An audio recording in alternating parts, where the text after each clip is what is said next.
itago. Number 2, ang pagkawala ng pondo ng PhilHealth na dapat para sa mga mahihirap na mga nagkakasakit na pamilyang Pilipino. Kung hindi pa nag-intervene ng Supreme Court ay mawawala ng lubusan ang halos 90 billion na pondo ng PhilHealth. Number 3, ang dapat imbestigahan ay hindi ang mga confidential fund ni Sara Duterte na nagkaroon na ng reporting sa COA.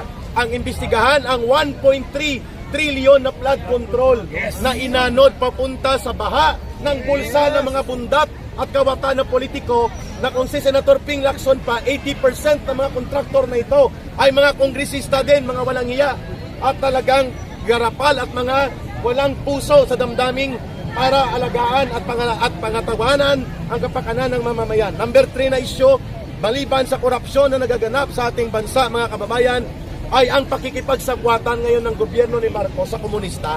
Nakita natin, ako na mismo